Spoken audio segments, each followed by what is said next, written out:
ഒരാള് ഒരു പ്രസംഗത്തിനിടയിൽ ആവശ്യമില്ലാതെ എന്തോ ഒരു വിഷയം പറയുന്ന കൂട്ടത്തിൽ നമുക്കങ്ങനെ തരീഖത്തിലെ ശേഖന്മാരും ഇമാമിങ്ങളൊന്നും വേണ്ടാന്നാണ്. എന്നിട്ട് അദ്ദേഹം പറഞ്ഞു, ഇടയാളന്മാര് വേണ്ട, പടച്ചവനുണ്ടാകുന്ന നേരത്തെ പറഞ്ഞാൽ പറയുന്നത്. അപ്പൊ പണമുള്ളവരോട് പണം ചോദിക്കാറുണ്ട്, അതേപോലെ തന്നെ ആരോഗ്യമുള്ളവനോട് കയ്യൊന്ന് പിടിച്ചു തരുമോ, ഇതൊന്നും എടുത്ത് തലയിൽ വെച്ച് തരുമോ എന്ന് ചോദിക്കാറുണ്ട്.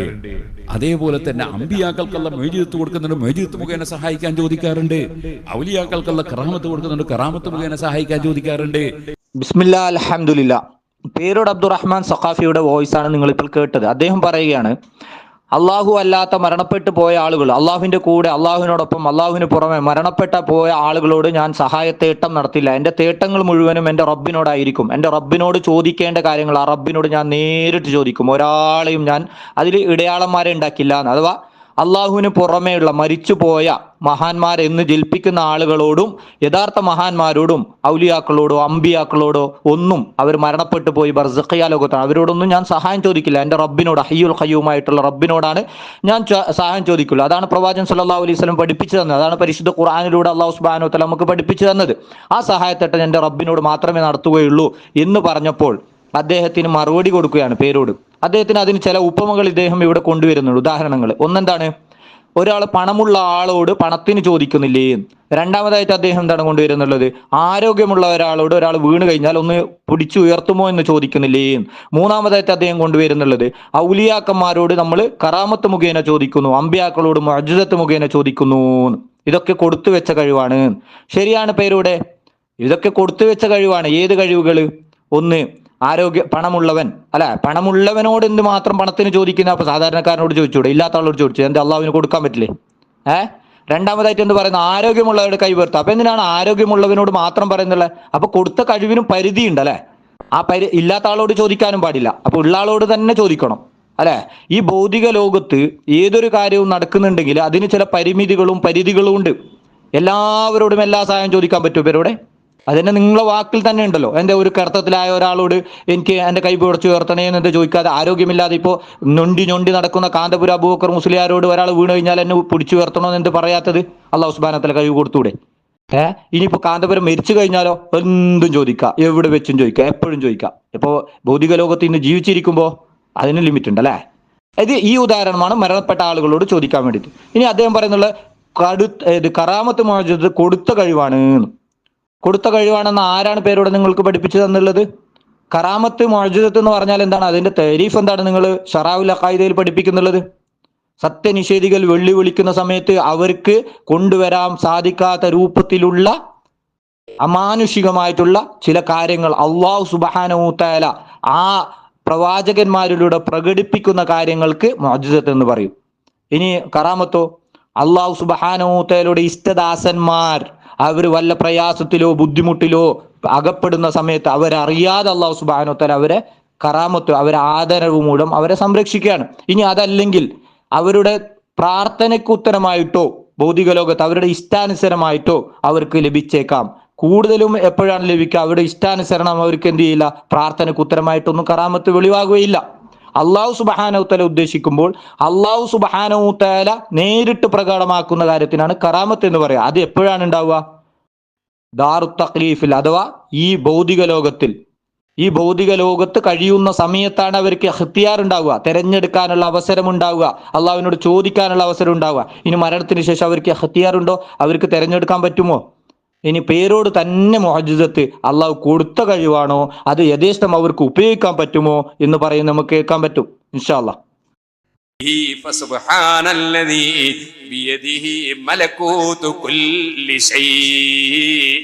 സർവ വിഷയത്തിന്റെ അധികാരവും അല്ലാഹുവിങ്കലാണ്. ഒരു സാധു പ്രസംഗിച്ച് കേട്ടു. എന്തേ, നമ്മൾ ചിലർക്ക് ടെലിഫോൺ കൊടുക്കൂലേ, കൊടുക്കുന്ന പോലെ ഔലിയാക്കൊക്കെ കൊടുക്കുന്ന പവർ എന്നൊരു സാധുവിന്റെ പ്രസംഗം. ടെലിഫോൺ കൊടുത്താൽ പിന്നെ കിട്ടിയോന്റെ ഇഷ്ടം പോലെ കൈകാര്യം ചെയ്യാലോ.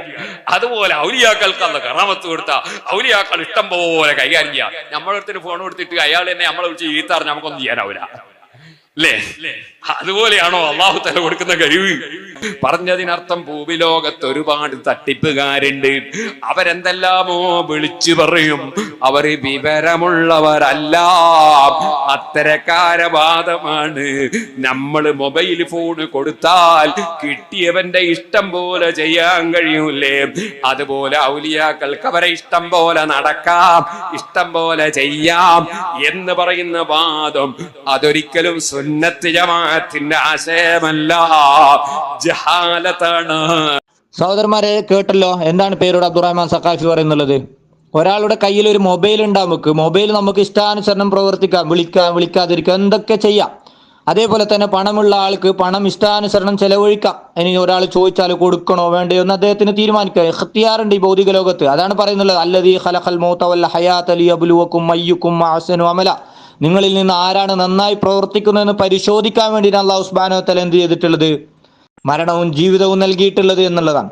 അപ്പോൾ നമുക്ക് ഇവിടെ ഇഷ്ടാനുസരണം നമുക്ക് പ്രവർത്തിക്കാനുള്ള സ്വാതന്ത്ര്യമുണ്ട്. നമുക്ക് നൽകപ്പെട്ട കഴിവുകൾ അനുസരിച്ച് നമുക്ക് ഇഷ്ടാനുസരണം പ്രവർത്തിക്കാം. എന്നാൽ കറാമത്ത് മുഅ്ജിസത്ത് അങ്ങനെ പറ്റുമോ സഹോദരന്മാരെ? നമുക്ക് ഇഷ്ടാനുസരണം പ്രവർത്തിക്കാൻ പറ്റുമോ? ഇവര് കറാമത്ത് മുഅ്ജിസത്തിന്റെ അടിസ്ഥാനത്തിൽ മരണപ്പെട്ട ആളുകളോട് ചോദിക്കുന്നു എന്ന് പറയുന്നില്ലേ? ഈ ചോദിക്കുന്ന സമയത്തൊക്കെ കറാമത്ത് ഒഴിവാക്കി ഇവർക്ക് സാധിച്ചു കൊടുക്കാൻ പറ്റുമോ? പിന്നെ എന്തിന്റെ അടിസ്ഥാനത്തിലാണ് ചോദിക്കുന്നുള്ളത്? ഇവർക്ക് ആരാണ് ഈ വക കാര്യങ്ങൾ മരണപ്പെട്ട ആളുകളോട് കറാമത്ത് മോചനത്തിന്റെ അടിസ്ഥാനത്തിൽ ചോദിക്കാം, അവർ നിങ്ങളെ സഹായിക്കും, അതുകൊണ്ട് നിങ്ങൾ അവർ വിളിച്ച് സഹായം ചോദിച്ചോ? ഇതൊക്കെ ആരാണ് പഠിപ്പിച്ചിട്ടുള്ളത്? ഇത് ഏത് മതത്തെ കുറിച്ചാണ് ഇവർ ചർച്ച ചെയ്യുന്നുള്ളത്? ഇസ്ലാം മതത്തിൽ ഇത്തരം ഒരു രീതിയോ ആചാരങ്ങളോ ഒന്നും അള്ളാഹുവിന്റെ റസൂലോ അള്ളാഹു സുബ്ഹാനഹു വ തആല നിയമമാക്കിയിട്ടില്ല, പ്രവാചകൻ സല്ലല്ലാഹു അലൈഹി വസല്ലം പഠിപ്പിച്ചിട്ടില്ല, സഹാബത്തിന് ഇത്തരം കാര്യങ്ങൾ പരിചയമില്ല, താബീങ്ങൾക്ക് പരിചയമില്ല, അത്ബാഉ താബീങ്ങൾക്ക് പരിചയമില്ല. നാലിലൊരു മദ്ഹബിന്റെ ഇമാമിങ്ങൾ പോലും പ്രമാണത്തിന്റെ അടിസ്ഥാനത്തിൽ അതിന്റെ ഹക്കാമുകൾ, വിധിവിലക്കുകൾ ഈ രൂപത്തിലൊക്കെയാണ് വിളിക്കേണ്ടതെന്ന് പഠിപ്പിച്ചു കൊടുത്തിട്ടില്ല. ഇതൊക്കെ പിൽക്കാലത്ത് ഷിയാക്കൾ ഉണ്ടാക്കിയ വാദാണ്, അതിൽ നിന്ന് കടമെടുത്തതാണ് ഇതൊക്കെ. ഇനി മുഅ്ജിസത്ത് എന്ന് പറഞ്ഞാൽ പ്രവാചകന്മാരുടെ മരണശേഷം ഉണ്ടാവുമോ? നമുക്ക് പൊന്മള അബ്ദുൽ ഖാദർ മുസ്ലിയാർ വിശദീകരിക്കും, നമുക്കൊന്ന് കേൾക്കാം. അടക്കം പറഞ്ഞു, നബി സല്ലല്ലാഹു അലൈഹി വസല്ലം തങ്ങളുടെ ഷാറ മുബാറക്ക് കത്തൂലാന്ന് എപ്പിസ്ത അടക്കം പറഞ്ഞു. എപ്പിസ്തത് പരസ്യമായിട്ട് പത്രസമ്മേളനത്തിൽ പറഞ്ഞല്ലേ, തിരികേശം കത്തുകയില്ല, പക്ഷെ കത്തിക്കാൻ പാടില്ലാന്നല്ലേ. ഞാനത് സുൽത്താന്റെ പേരിൽ ഫാത്തി ഓതിയിട്ട് തന്നെ ഞാൻ കത്തിച്ചു, അത് കത്തി.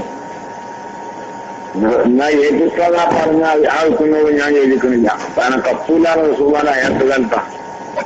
എന്നാൽ ഏറ്റുസ്താദ പറഞ്ഞ ആൾക്കുന്നത് ഞാൻ യോജിക്കണില്ല, കാരണം കത്തൂലാണ് സുൽത്താൻ അയാത്ത കാലത്താ. പിന്നെ അത് വഫാത്തിന് ശേഷം ബാധകമാവില്ല.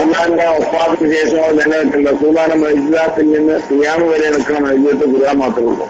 പിന്നെ അത് വഫാത്തിന് ശേഷം ബാധകമാവില്ല. വഫാത്തിന് ശേഷം നിലനിൽക്കില്ല. സുൽത്താന മൈജാത്തിൽ നിന്ന് ഖിയാമ വരെ നിൽക്കണം, മൈജത്ത് ഖുർആൻ മാത്രമേ ഉള്ളൂ. ബാക്കി നിലനിൽക്കണമെന്നില്ല. ഞാൻ ഇതൊക്കെ പറഞ്ഞത് എന്നോട് പറഞ്ഞത്, നമ്മൾ ഒരു ലഹള ചെലവാക്കുകയാണെങ്കിൽ ആ ചെലവാക്കിയ ദീനിന് വേണ്ടിയാണ്. കേട്ടല്ലോ സഹോദരന്മാരെ, എന്താണ് പൊന്മള അബ്ദുൽ ഖാദർ മുസ്ലിയാർ പറഞ്ഞത്? പ്രവാചകൻ സല്ലല്ലാഹു അലൈഹി വസല്ലമയുടെ മുഅ്ജിസത്ത് അഥവാ അള്ളാഹുവിന്റെ റസൂൽ സല്ലല്ലാഹു അലൈഹി വസല്ലമയിലൂടെ അള്ളാഹു പ്രകടമാക്കിയ മുഅ്ജിസത്തുകൾ അദ്ദേഹത്തിന്റെ മരണത്തോടുകൂടി അവസാനിച്ചു, പരിശുദ്ധ ഖുർആൻ ഒഴികെ. പരിശുദ്ധ ഖുർആൻ റസൂൽ സല്ലല്ലാഹു അലൈഹി വസല്ലം മുഅ്ജിസത്താണ്, അത് അന്ത്യനാൾ വരെ നിലനിൽക്കും. എന്നാലോ ബാക്കിയുള്ള മുഅ്ജിസത്തുകളെല്ലാം പ്രവാചകന്റെ മരണത്തോടുകൂടി നിലച്ചു. അപ്പൊ സഹോദരന്മാരെ, ഇവര് ഈ മുഅ്ജിസത്തിന്റെ അടിസ്ഥാനത്തിൽ ചോദിക്കുന്നു എന്ന് പറയുന്നതിന് ഇവരുടെ ആളുകൾ പ്രമാണം ഉദ്ധരിച്ച് സംസാരിച്ചപ്പോൾ അവിടെ തന്നെ ഫുൾ സ്റ്റോപ്പായി. ഇത് നോക്കൂ സഹോദരന്മാരെ, എന്തിനു വേണ്ടിയിട്ടാണ് ഈ മുസ്ലിയാക്കന്മാർ ഇത്ര ന്യായീകരണങ്ങൾ നടത്തുന്നത് അറിയോ? പരിശുദ്ധ ഖുർആനിലോ റസൂൽ സല്ലല്ലാഹു അലൈഹി വസല്ലമയുടെ കൽപ്പനയോ സഹാബത്തിന്റെ മാതൃകയോ താബീങ്ങളുടെ മാതൃകയോ അത്ബാഉ താബീങ്ങളുടോ നാലിലൊരു മദ്ഹബിന്റെ ഇമാമിങ്ങളോ അഹ്ലു സുന്നത്തിന്റെ യഥാർത്ഥ അഹ്ലു സുന്നത്തിന്റെ ഒരു പണ്ഡിതന്മാർക്കും പരിചയമില്ലാത്ത വാദം സ്ഥാപിക്കാൻ, മരണപ്പെട്ട ആളുകളോട് എല്ലാ ബുദ്ധിമുട്ടുകളും പ്രയാസങ്ങളും ദുരിതങ്ങളും പറയാൻ, അവരോട് ഇസ്തിഗ്ഫാറിനെ ചോദിക്കാൻ, അവരോട് ഹിദായത്തിനെ ചോദിക്കാൻ, ഇതൊക്കെ റബ്ബിനോട് മാത്രം ചോദിക്കേണ്ട കാര്യങ്ങളാണ്. ആ റബ്ബിനോട് ഇബാദത്താണ്. ആ റബ്ബിന് മാത്രം ഏകനാക്കിക്കൊണ്ടുള്ള ഇബാദത്തിന്റെ ഇനങ്ങളിൽ അള്ളാഹു അല്ലാത്തവർക്ക് വകവെച്ചു കൊടുക്കാൻ, അഥവാ ശിർക്ക് ചെയ്യാൻ. ഇനി ശിർക്ക് ചെയ്താലോ അവനിക്ക് ശാശ്വതമായിട്ടുള്ള നരകമായിരിക്കും, സ്വർഗം നിഷിദ്ധമായിരിക്കും, അവന്റെ അമലുകൾ അല്ലാഹു സുബ്ഹാനഹു വ തആല ധൂളിയാക്കി കളയും. അതുപോലെ തന്നെ വലിയ അക്രമമായിട്ടാണ് അല്ലാഹു സുബ്ഹാനഹു വ തആല പരിചയപ്പെടുത്തിയിട്ടുള്ളത്. ഈ ശിർക്ക് ബഹുദൈവ ആരാധന നടത്താൻ വേണ്ടി അള്ളാഹുവിലേക്ക് സമന്മാരെ ഉണ്ടാക്കാൻ വേണ്ടിയാണ് ഈ മുസ്ലിയാക്കന്മാർ ഇത്രക്ക് ദുർവ്യാഖ്യാനങ്ങൾ നടത്തുന്നുള്ളത്. സഹോദരന്മാർ, നിങ്ങൾ പരലോകം ഒന്ന് ചിന്തിക്കൂ. ഈ മുസ്ലിയാക്കന്മാർ നിങ്ങൾ പിന്നാലെ ഉണ്ടാവില്ല, ഈ സംഘടന ഉണ്ടാവില്ല, ഈ നേതാക്കന്മാരുണ്ടാവില്ല. നിങ്ങൾ മരണത്തോടുകൂടി ഒറ്റക്കൊറ്റക്കായിരിക്കും. ആ അവസ്ഥയിൽ നിങ്ങൾ ഇന്ന് തക്ബീർ വിളിക്കുകയും അവർക്ക് അനുകൂലിക്കുകയും അതിൽ സത്യത്തിലേക്ക് ക്ഷണിക്കുന്ന ആളുകളെ നിങ്ങൾ എതിർക്കുകയും ചെയ്തു കഴിഞ്ഞാൽ തീർച്ചയായും നാളെ വിരൽ കടിക്കേണ്ട ഒരവസ്ഥ വന്നേക്കാം. റബ്ബ് സുബ്ഹാനഹു തആലയ്ക്ക് മാത്രം ചോദിക്കേണ്ട കാര്യങ്ങൾ, അള്ളാഹുവിന് മാത്രം അവകാശപ്പെട്ട കാര്യങ്ങൾ, അള്ളാഹു അല്ലാത്ത അള്ളാഹുവിന്റെ സൃഷ്ടികളിലേക്ക് തിരിക്കാതിരിക്കാൻ വേണ്ടി നിങ്ങൾ ശ്രമിക്കുക. റബ്ബ് സുബ്ഹാനഹു തആല നിങ്ങൾക്ക് മനസ്സിലാക്കാനുള്ള തൗഫീക്ക് നൽകട്ടെ. സത്യം മനസ്സിലാക്കാനും അതനുസരിച്ച് ജീവിക്കാനും അതിൽ അടിയുറച്ച് നിലനിൽക്കുവാനും നാളെ മരണസമയത്ത് ലാ ഇലാഹ ഇല്ലല്ലാഹ് എന്ന കലിമത്ത് തൗഹീദ് പഠിച്ച് മനസ്സിലാക്കി ജീവിതത്തിൽ പകർത്തി അതിന്റെ അർത്ഥ ആശയ തലങ്ങൾ മനസ്സിലാക്കി അത് മുറുകെ പിടിച്ച് ജീവിച്ച് മരിച്ചു പോകുന്ന മുത്തഖീങ്ങൾ കൂട്ടത്തിൽ ഓരോ ആളുകളെയും ഉൾപ്പെടുത്തട്ടെ. മനസ്സിലാക്കാനുള്ള തൗഫീക്ക് റബ്ബ് സുബ്ഹാനഹു തആല നൽകട്ടെ. ആമീൻ യാ റബ്ബൽ ആലമീൻ.